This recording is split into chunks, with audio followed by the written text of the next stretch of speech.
Eu sou a Carol. E eu sou a Luísa. Seja muito bem-vinda ao IntegraCast!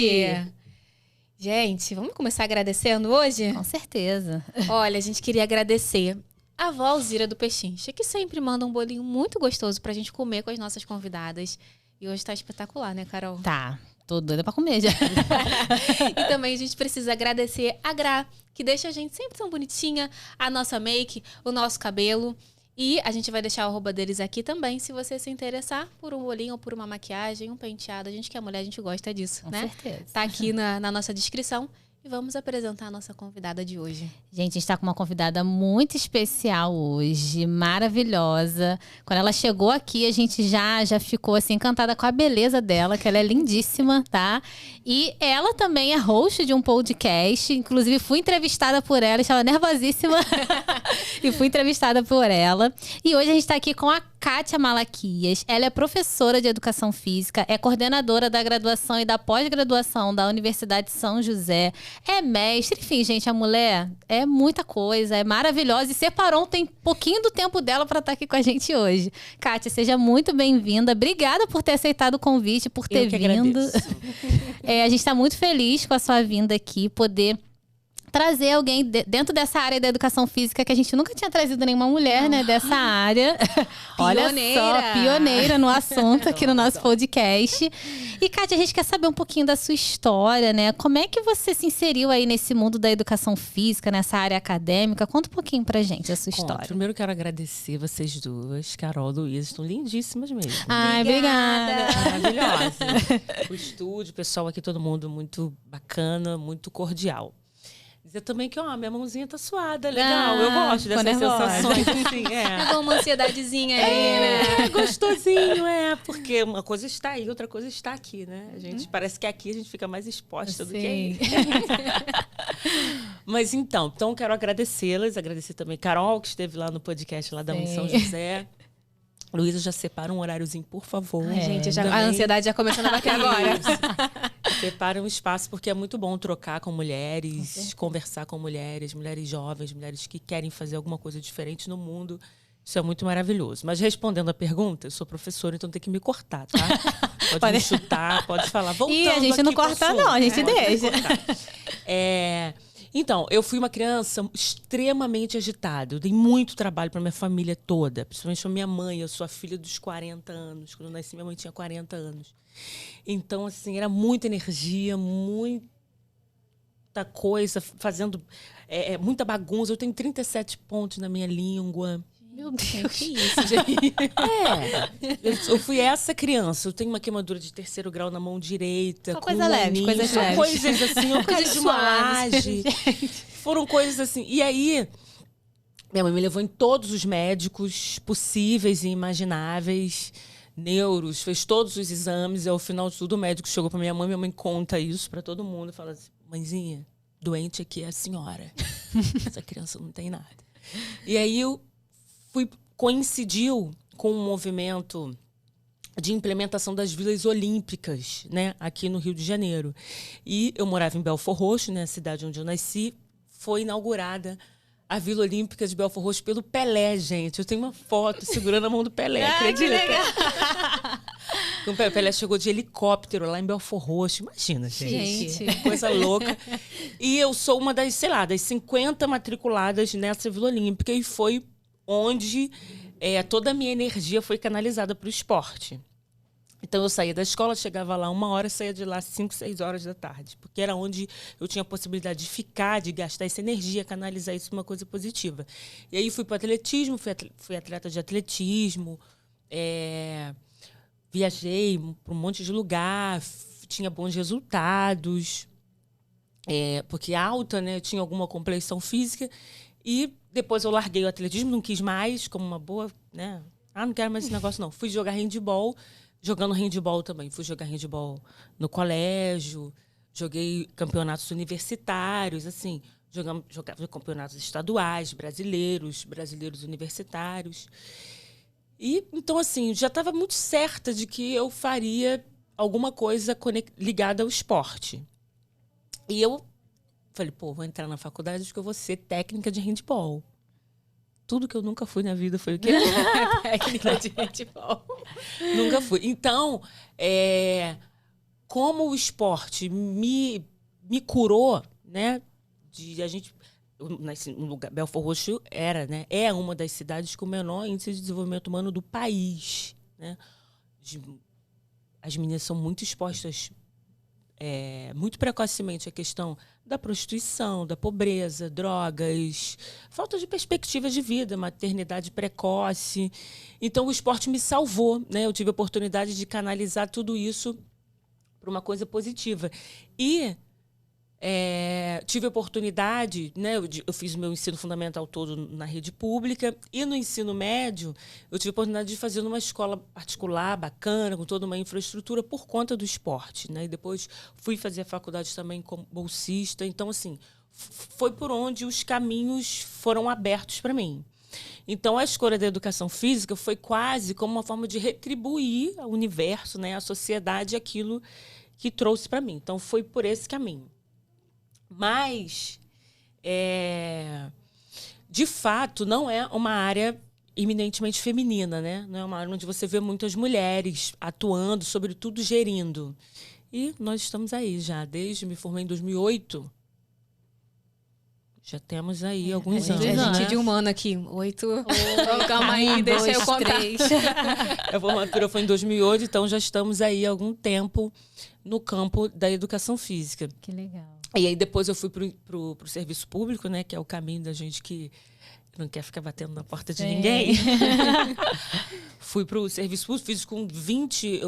em 2008 eu tinha 21 anos. Faz as contas aí, gente. Sou uma jovem senhora.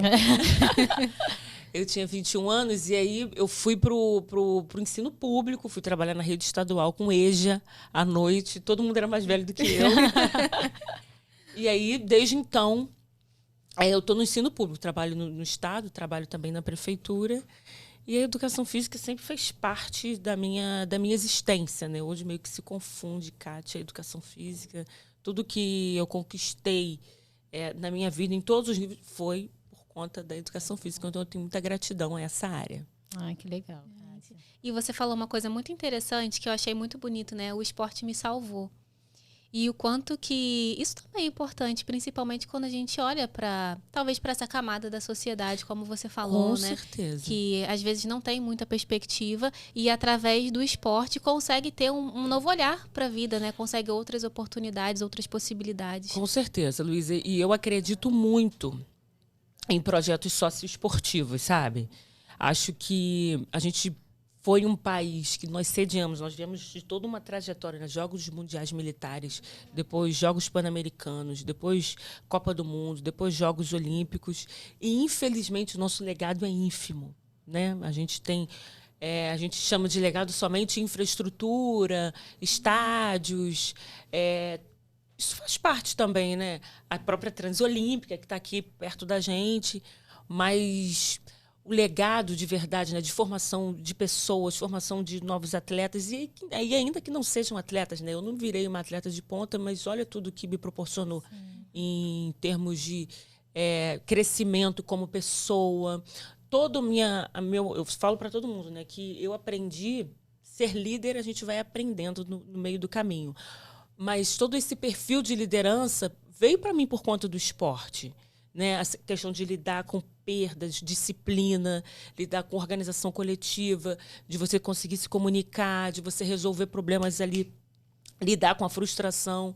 Toda essa formação humana que o esporte proporciona, a gente poderia investir muito mais nisso. Né? E aí fica o recado aí para as pessoas, né? Se tiver algum secretário de esporte do município assistindo, né? Que invista de fato nisso, porque a gente ainda tem um outro recorte. Geralmente, nessas áreas vulneráveis, quem são? São pessoas muito pobres, pessoas pretas, que são expostas a todo tipo de violência do Estado, violência policial também, e que muitas vezes o esporte é a única forma, o esporte, a arte, o teatro, a música, como uma forma de ascensão social. Então, eu sou fruto disso, então eu posso dizer com todas as letras que dá certo.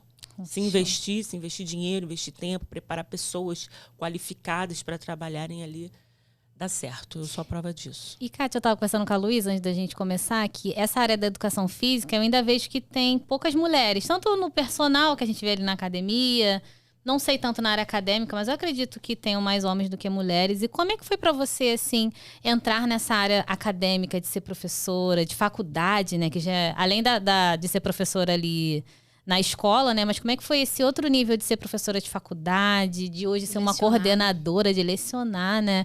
E hoje sendo uma coordenadora de curso, acredito que tem muita gente ali abaixo de você, né? Você tendo que ser uma líder, né? Como é que foi pra você, como mulher, assim, tomar esse lugar? Foi difícil? Foi tranquilo? Como é que foi pra você? Vamos lá. São várias camadas Sim. essa pergunta.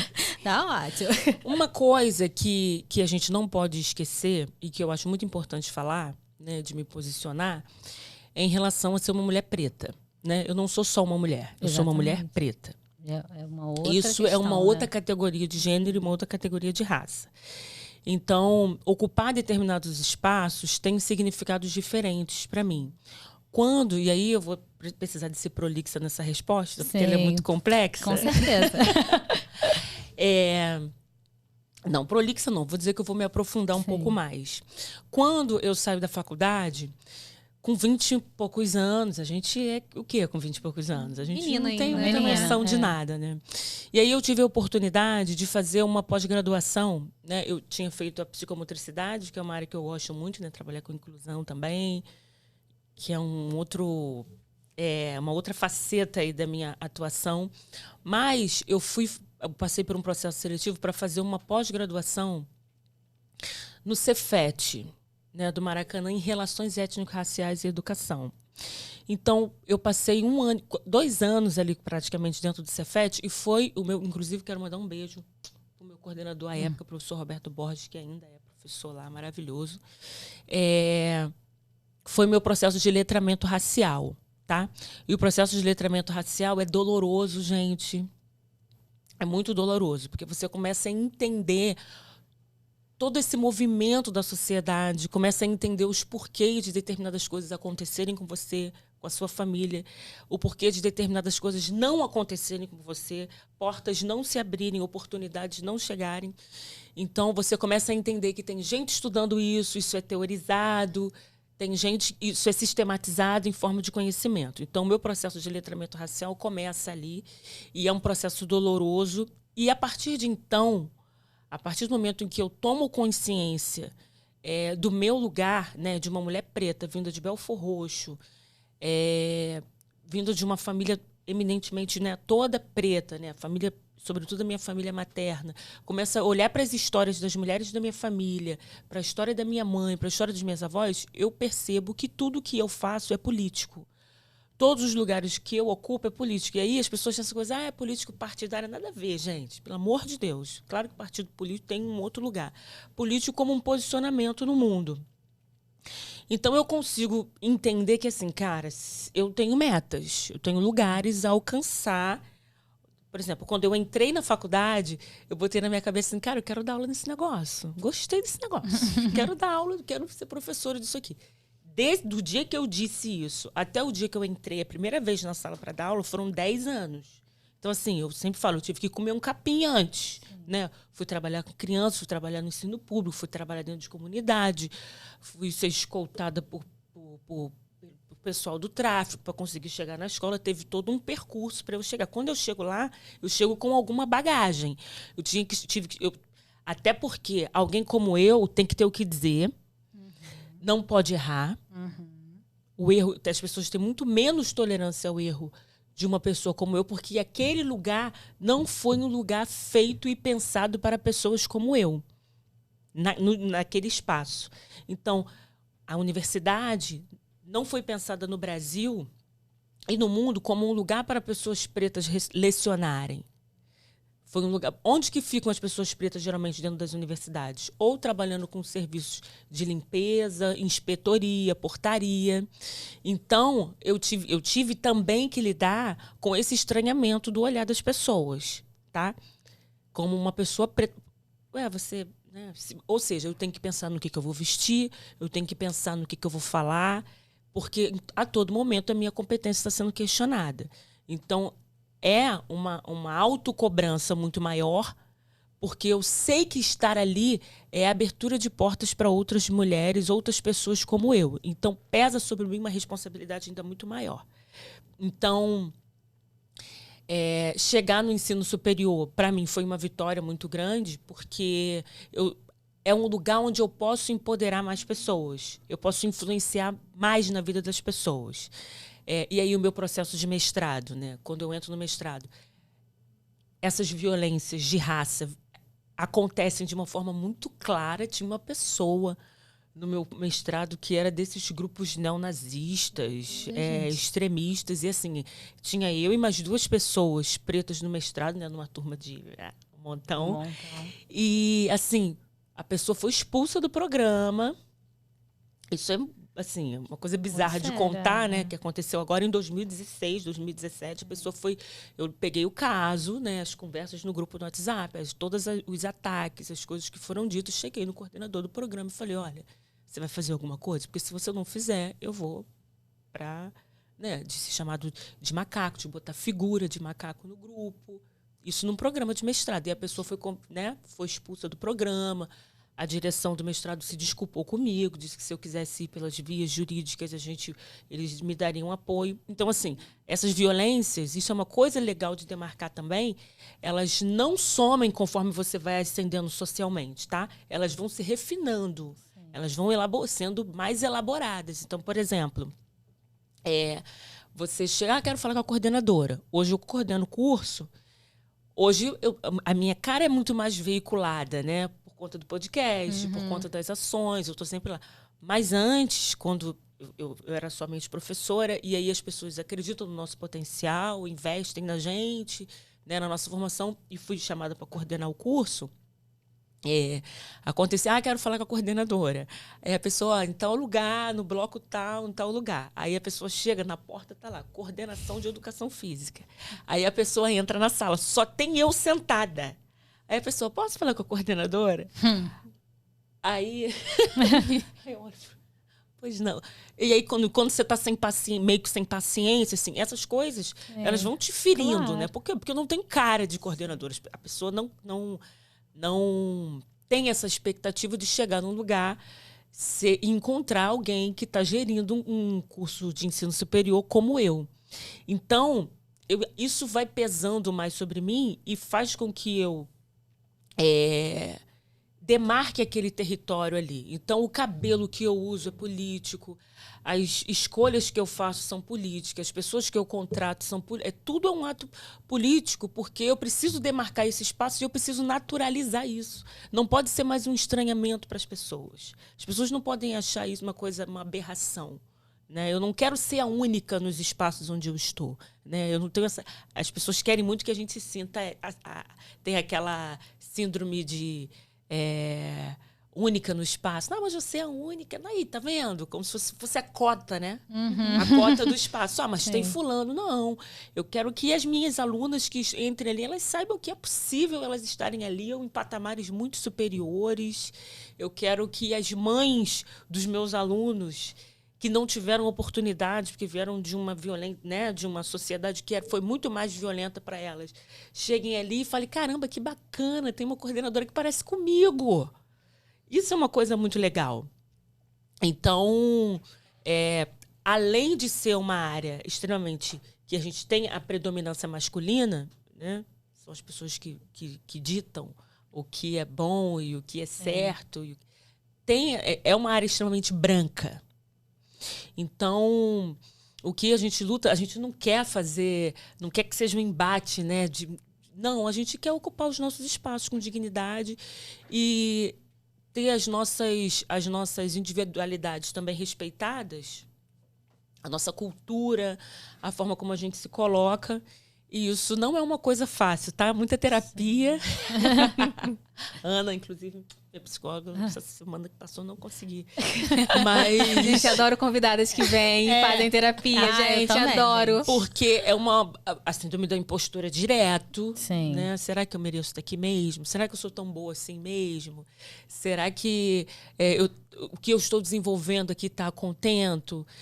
E essa angústia de fazer sempre mais, de mostrar alguma coisa mais bacana, porque além de saber que ali eu estou abrindo portas para outras pessoas, existe um holofote em cima de mim que, ainda que eu queira fugir dele, ele não sai nunca. Porque, teoricamente, eu sou alguém que está num lugar que não foi feito para mim. Uau. Uau, uau. Que potência. Pesado, né? Mas é isso. Se você parar para pensar hoje no Brasil, né, quando a gente fala de Brasil, a ONU ontem liberou na verdade, eu li ontem, né, um relatório dizendo que 72% da pobreza do Brasil, 72% das pessoas que vivem em situação de pobreza no Brasil são mulheres pretas. Então, esse número, ele é muito assustador, mas, ao mesmo tempo, ele demonstra que, assim, a gente precisa ouvir essas pessoas, né? Essas pessoas estão em todos os lugares. E essas pessoas precisam ser ouvidas. E aí, quando a Carol foi lá, a gente até falou de empreendedorismo. A maioria das pessoas que empreendem hoje no Brasil, as pequenas empreendedoras, são mulheres, e dentre elas, mulheres pretas, na maioria mães solo. Pessoas que estão procurando fazer a sua correria, buscar o seu espaço, sustentar suas famílias. Então, assim, a gente vem de um histórico Por isso que eu falo, né? Quando a gente vai falar de feminismo, a gente precisa pensar, feminismo para quem? Né? Ontem eu estava vendo as meninas falando, porque as mulheres lutaram pelo direito de trabalhar. Estava vendo no Instagram, a gente lutou pelo direito de trabalhar. Nesse mês da mulher, a gente ouve muito isso, né? Lutar pelo direito de trabalhar. Que mulheres que lutaram pelo direito de trabalhar? Porque as mulheres pretas, as minhas bisavós, né? A minha mãe, trabalhar nunca foi uma opção. Elas tinham que. O trabalho estava completamente associado à figura delas. E se eu for andar um pouquinho mais para trás, eu estou falando de escravização, né, gente? Sim. Então, assim, elas vieram para cá para trabalhar. Trabalhar sem receber. Sim. Né? O trabalho escravo, ou seja, onde implica violência, onde implica estupro, né, que também é um tipo horroroso de violência. Então, assim, direitos de trabalhar, mas de que trabalho a gente está falando? Né? De que camada de mulheres a gente está falando? Então, quando a gente pensa em feminismo, em direitos, né? Essas mulheres da minha família estavam lutando pelo direito de serem mulheres, né? De serem vistas como gente. Serem vistas como gente. Então, a gente já vem de todo um histórico de sobrecarga. Né? Mulheres como eu, né? com a minha cor, com a minha cara, vem de um histórico de sobrecarga, de um histórico de violência, um histórico de busca incessante por esse lugar de humanização. Né? Então, a gente vê todos os estereótipos que existem sobre as mulheres, sobretudo sobre as mulheres pretas. Por exemplo, perguntas que talvez vocês não ouçam sempre, mas assim, você desfila em alguma escola? Gente, não. A mulher preta tem que sambar. Sim, mulher preta é quente. Quente é sopa, gente. Como assim, quente? Sim. Assim, e aí, quando a gente vai para a área de saúde, que é a área de vocês duas, Sim. a gente vê que é uma área que, historicamente, por conta da eugenia, né, que é, para quem não sabe, né, uma pseudociência que tentava justificar a supremacia de pessoas brancas e pessoas pretas como uma subcategoria de humanos, né, doenças, quem distribuía doenças para as pessoas era o grande a parte ruim, né, da sociedade.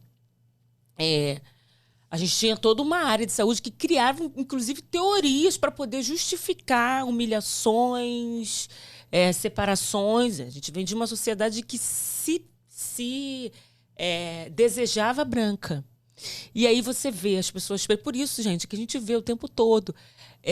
Hoje em dia parece que a gente está voltando, né? A gente está lá no século passado, gente batendo, dando chicotada em gente preta, estupro, crescendo cada vez mais violências, feminicídios, etc, etc. Por quê? Porque as pessoas, de fato, acreditam nisso, gente. Aí a gente fala vai querer chamar isso de racismo estrutural. Mas não é racismo estrutural, é uma outra coisa. A gente está falando de racismo individual, das pessoas mesmo se comportando daquela forma. Então, ocupar esses espaços que hoje eu posso ocupar, né, de tomar decisão, contratar pessoas, né? Nem todo mundo está preparado para receber ordens de uma pessoa preta. Nem todo mundo está preparado para ser conduzido por uma pessoa preta, para ser demitido, para ser admitido, para ser gerido. Então, estar naquele lugar é um exercício social, é um experimento social. Todo mundo precisa ser treinado, né? E os olhos da gente precisam ser treinados. A você chegar num consultório, o seu médico ser uma pessoa preta. Sim. A você chegar num curso de graduação, o seu coordenador ser uma pessoa preta. A você chegar num avião, apertar a mão do comandante, e, né, que vai te conduzir. Sua vida está completamente vulnerável na vida dele. Ser uma pessoa preta. E a gente precisa se treinar para isso. Então, estar ali, eu creio que a gente é uma célula, né? Que contamina bem ou mal a sociedade. Eu quero ser essa célula boa, que está ali treinando as pessoas e abrindo portas para muitas outras Kátias e Carols e Luísas nesses espaços. Olha, sem palavras. Queria bater palma.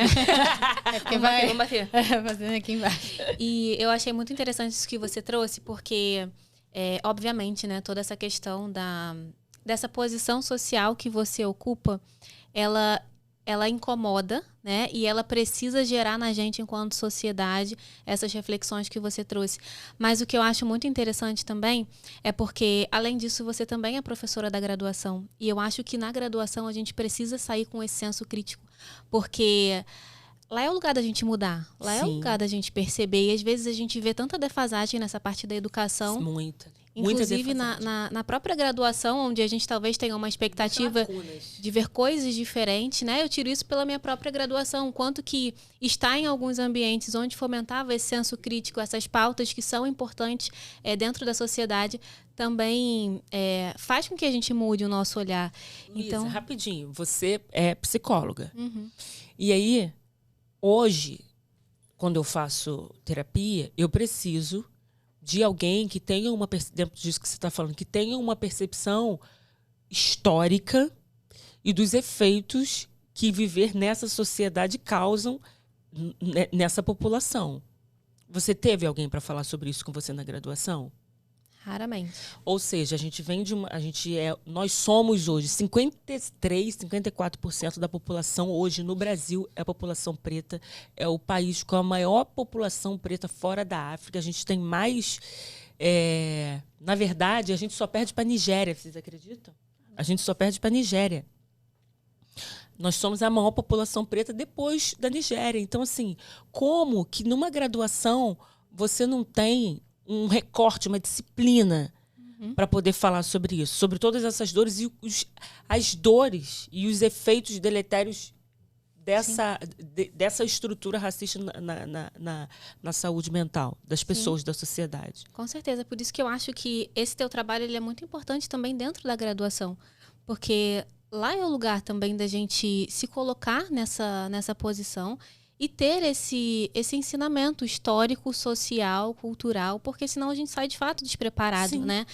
Eu ainda vi algumas coisas porque dentro da psicologia a gente ainda trabalha um pouco mais nesse viés social, cultural, mas talvez outras graduações não.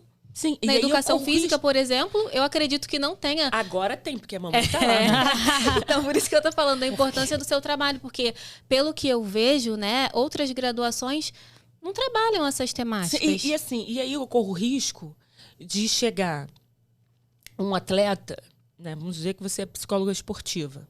O menino morava, sei lá em Japeri, lá nos recônditos da Baixada Fluminense, vivendo todos os tipos de violência que você possa imaginar. E aí daqui a pouco ele ascende um pouquinho socialmente e aí ele compra um carro. Bacana. E aí toda blitz ele é parado porque ele precisa provar que aquele carro é dele. Sim. Ele precisa justificar porque ele está vestido aquela roupa. Daqui a pouco aquele menino começa a render mal no campo. Ele não treina mais, ele não quer mais treinar, ele não quer mais... E aí, se ele vai para uma psicóloga, ou um psicólogo que não tem essa percepção, vai chamar o garoto de quê? Vai dizer que é o quê? Qual é aquela expressão horrorosa que eu não quero nem dizer aqui, mas eu... As pessoas vão dizer o que é mimimi. O que é um mimimi? É uma dor que eu nunca senti e que eu não considero. Então, quando eu não tenho essa perspectiva de sociedade, não consigo ver para fora da minha bolha, eu não consigo ter uma ação direcionada, pensando em, tipo, caramba, o menino vem de um histórico de violências.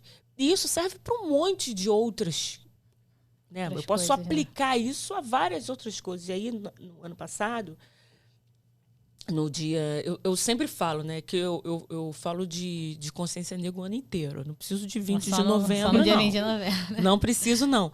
Mas no ano passado, a gente pegou uma profissional de educação física lá da Fiocruz, que estuda, né, o Plano Nacional de Atenção à População Negra, que esse documento existe. Esse documento foi pensado pelo Ministério da Saúde. E aí ele vai falar de saúde mental, ele vai falar de todas as doenças que são prevalentes na população negra, e vai pegar essa temática e vai levar para dentro da universidade. É isso que eu tenho tentado fazer com que as pessoas pensem sobre isso. Olha só, por que as pessoas pretas fazem menos exercícios? Será que é porque eles têm uma carga de trabalho muito maior?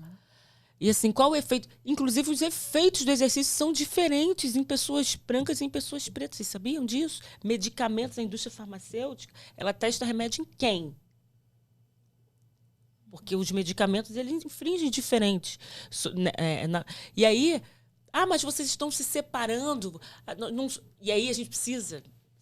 Esses espaços aqui são maravilhosos para a gente falar isso. Somos todos iguais. Não somos, não, gente. Somos todos iguais, não. Você é diferente dela. Que eu sou diferente de você, é diferente dela. E tá tudo bem, é tão bonito ser diferente. Sim. A graça, imagina, todo mundo começa com essa mesma cara aqui, chato que ia ser o mundo. Então, assim, tá tudo bem ser diferente. Então, a primeira coisa que a gente precisa justificar, precisa acreditar de fato, é que nós todos somos diferentes, né? E nós somos diferentes e nós somos tratados diferentes. A sociedade trata diferente. Quando eu quero contratar alguém para trabalhar na minha loja e eu escrevo lá boa aparência, eu sei do que eu estou falando. Eu sei do que eu estou chamando de boa aparência. E o que é boa aparência? Então, a primeira coisa que a gente precisa é admitir que nós somos diferentes e que está tudo bem ser diferente. E segundo, pensar na equidade, em dar condições de todo mundo se desenvolver. Então, eu estava falando, inclusive, com a Juliana, agora nesse último podcast, que ela trabalha ela é enfermeira de mulheres na atenção primária. Trabalha 20 anos com mulheres na atenção primária. E ela estava falando exatamente sobre isso, né?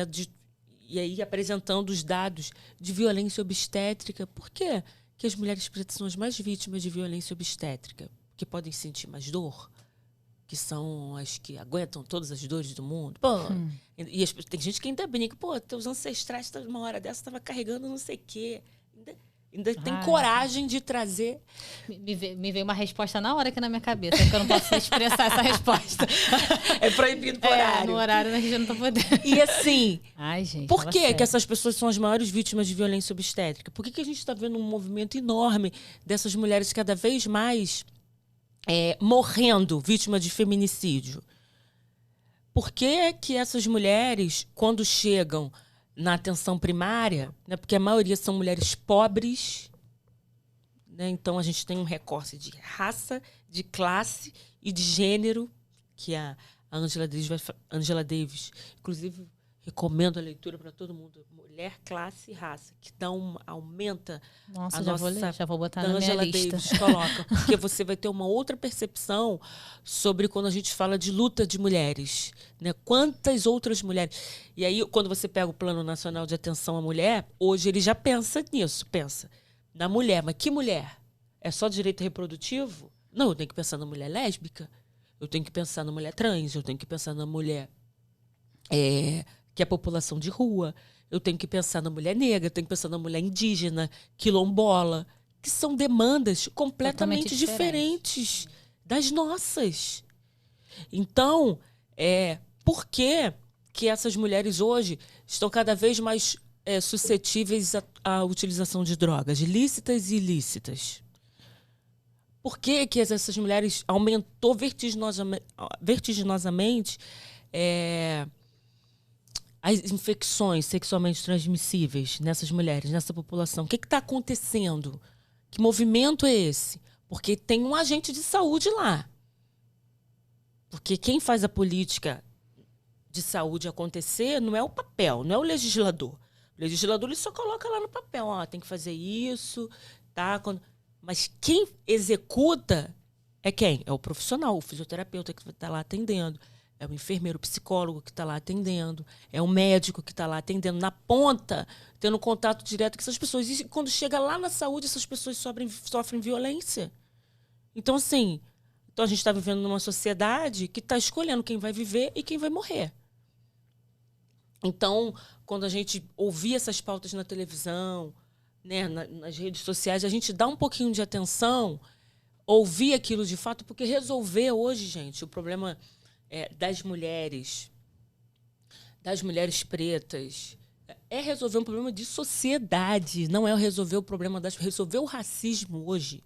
Uma pessoa antirracista, ela não está resolvendo um problema dela, porque ela tem a consciência pesada e eu não quero ser assim. Não, ela está resolvendo um problema da sociedade. E são essas pessoas que a gente precisa, pessoas como vocês duas, que abrem um espaço aqui para uma mulher preta vir aqui falar. E aí você, a partir do seu lugar, vai poder emitir suas opiniões e poder também fazer as suas contribuições para a sociedade poder mudar um pouco. E aí o pessoal fica, mas eu não vou falar porque eu não tenho lugar de fala. Tem sim, todo mundo tem lugar de fala, gente. Parar com esse negócio, porque isso é uma forma de se isentar, né? Não quero dar opinião. Todo mundo tem lugar de fala. Então, você vai pegar o livro da Angela Davis, você vai ler. Sim. Você vai pegar esse racismo estrutural do nosso ministro Silvio Almeida, você vai ler, que é um livro pequenininho, fininho, você vai entender, caramba, o racismo estrutural é diferente de racismo institucional, que é diferente do meu racismo individual, que eu faço todos os dias. Então, assim, eu preciso me reconhecer como alguém que está fazendo parte dessa engrenagem e que preciso sair, fazer alguma coisa diferente.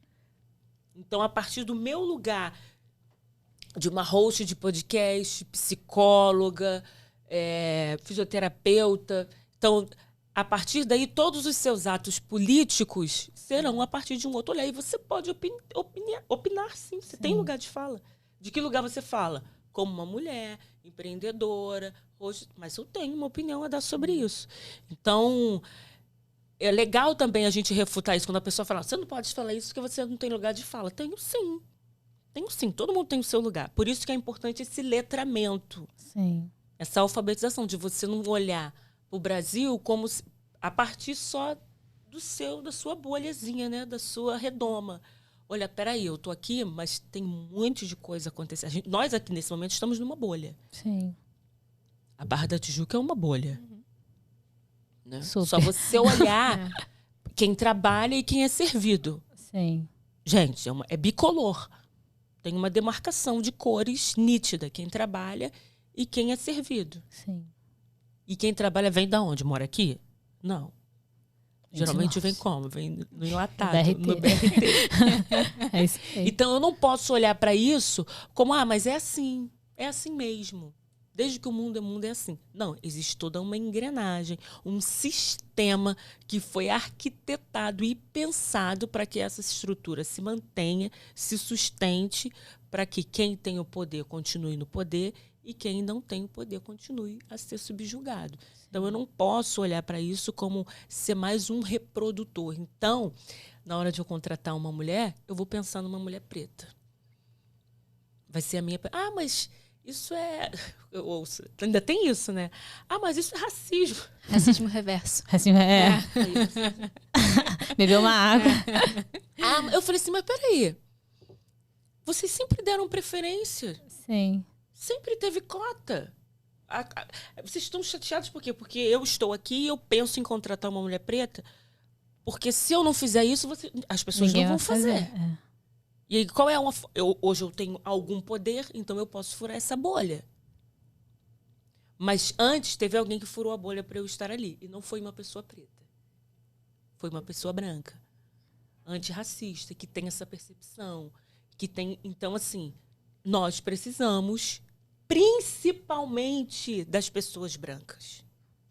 E aí, quando eu estou falando de branco, estou falando de pessoas em que sobre elas não incidem as mesmas opressões e violências. Sim. Nós precisamos. Então, assim, eu não tenho que dar palestra 20 de novembro para pessoa preta, gente.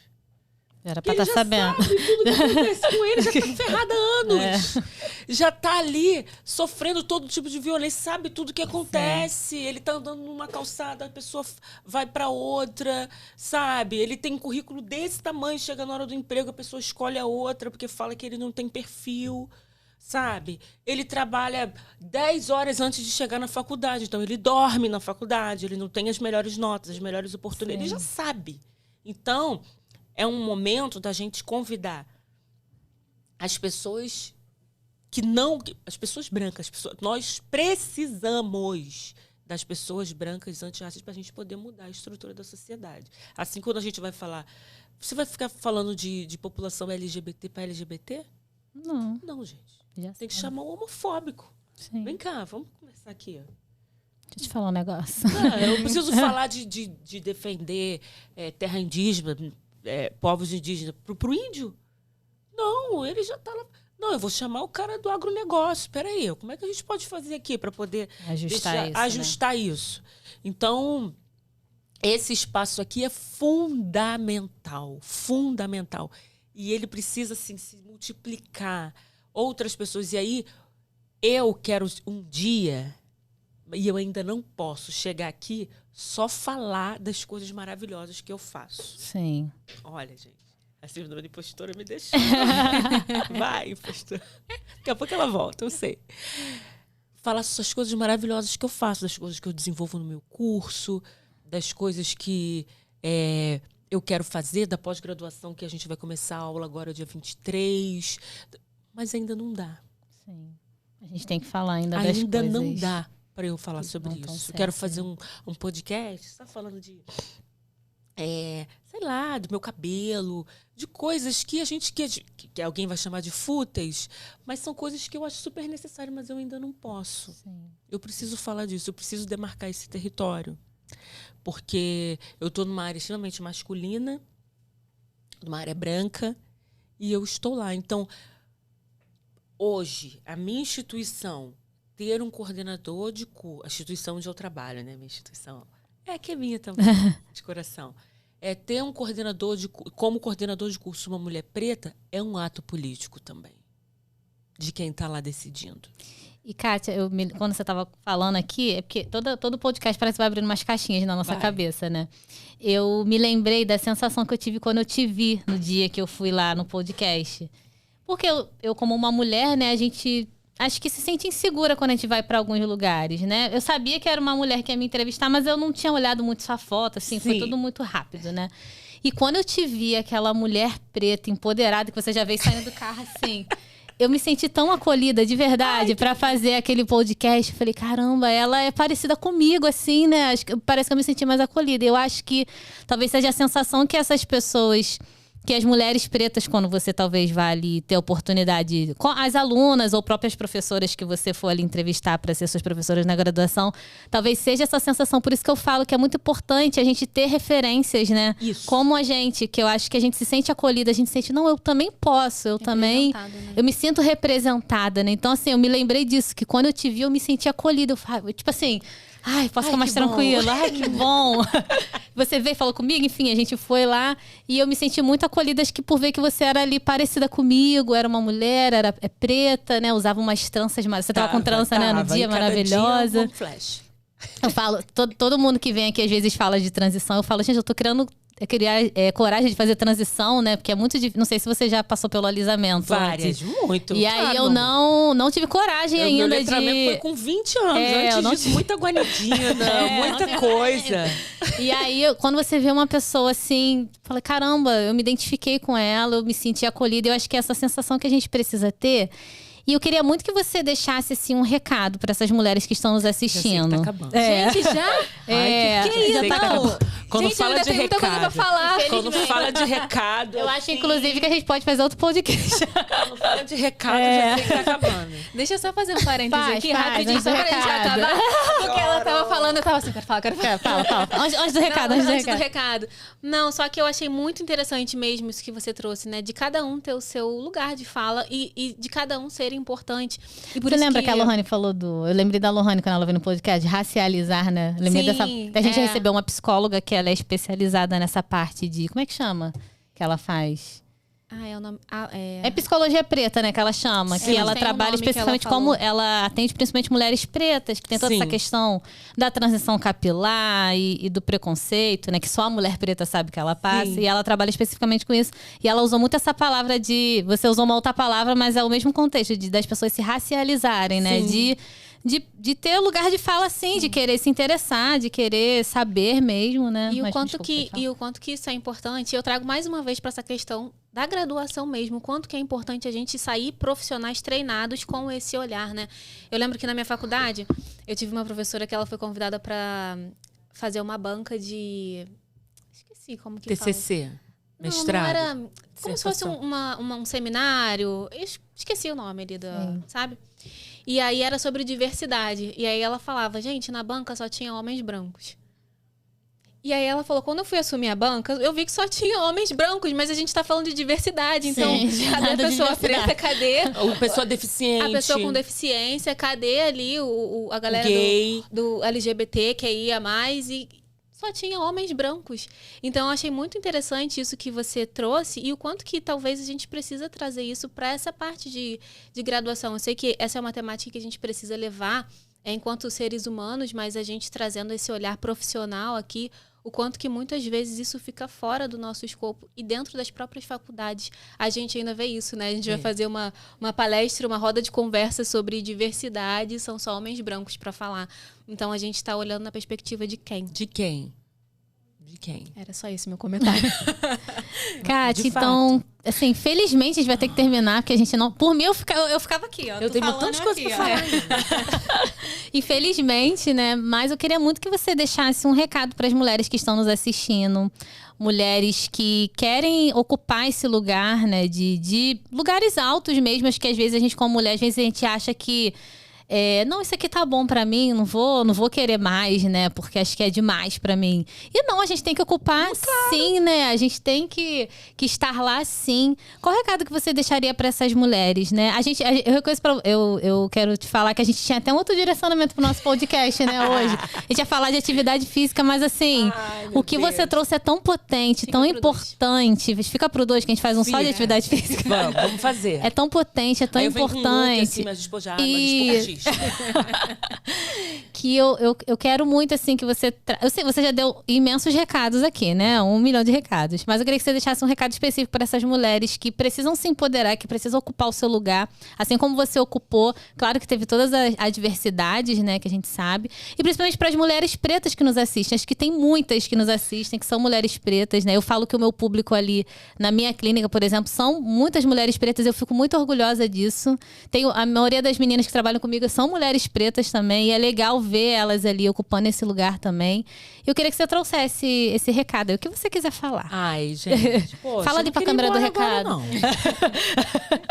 Vamos lá, deixa eu ver. Câmera do recado é essa. É essa. Eu quero deixar 2 recados. O primeiro recado é uma das coisas mais violentas que o racismo fez e faz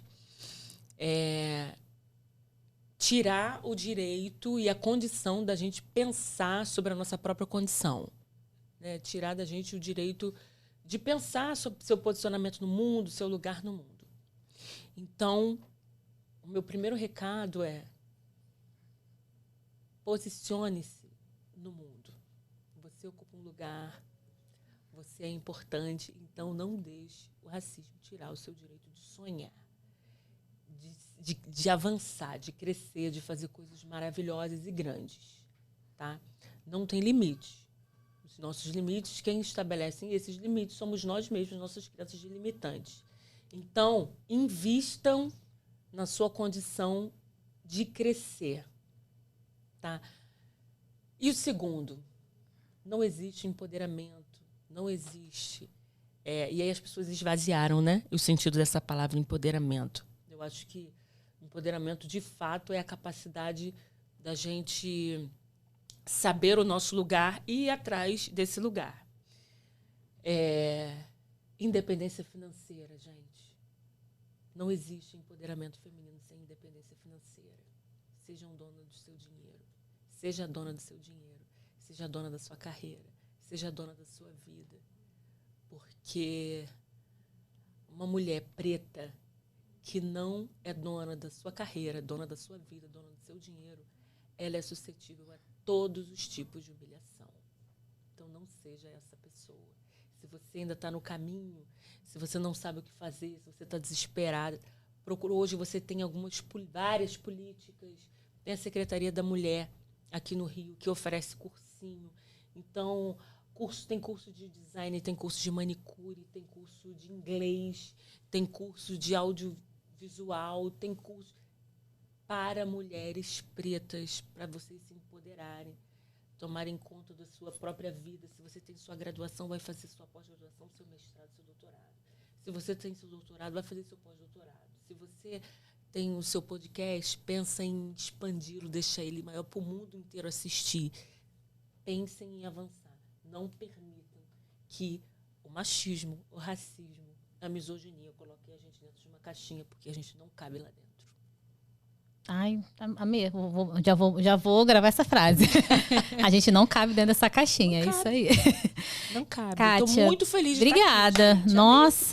Nossa, eu amei demais. Quero Assim, mais. não, assim, mês que vem você já pode vir. Já tá convidada para mês que vem. Quero mais. De verdade, assim, foi muito especial, assim, foi realmente, acho que foi muito mais do que a gente imaginava, né? Foi muito potente, acho que esse assunto, né? Acho que faz a gente refletir, né? Bastante, né? Acredito que Luísa também. O olhinho da Luísa tava brilhante, esses olhos verdíssimos, igual da minha filha. E Esqueci assim, de mandar um beijo pra minha filha. ela é linda, eu vi ela no Instagram. Eu amo muito. Tá, mãe? Te amo. Gente, sigam a Kátia lá nas redes sociais também. Sim. É Kátia Malaquias, né? Isso, Kátia Malaquias com CH, Malachias. Malachias. Sigam ela. E deixem nos comentários aqui os insights que vocês tiveram de tudo que ela falou. E, Kátia, obrigada mesmo. E podem discordar, Obrigada. tá? Nós estamos abertos à discordância, não tem problema claro. nenhum. Obrigada mesmo, Carol. tá? Fico Obrigada, muito amei feliz. estar aqui, Luísa. Amei. Obrigada, Kátia. Amei estar aqui. Obrigada, a gente agradece muito a tua presença. Com certeza, tudo que você falou, eu acho que foi muito potente, né? Pra gente, enquanto sociedade, de forma geral. E eu sei que tem homens que assistem também o nosso podcast. Tem, então, sim. que bom que eles também ouviram Claro. isso, porque também é pra eles, né? A Sim. gente... Principalmente pra ele. E a nossa ideia é justamente abrir espaço para diálogo, para fala, para a gente ter esse pensamento crítico com relação às nossas ações, às nossas atitudes. E muito obrigada por você ter contribuído isso aqui com a gente. Eu que agradeço. Beijo, gente. Beijo. Obrigada. Amei, gente. Ai, Kátia, nossa.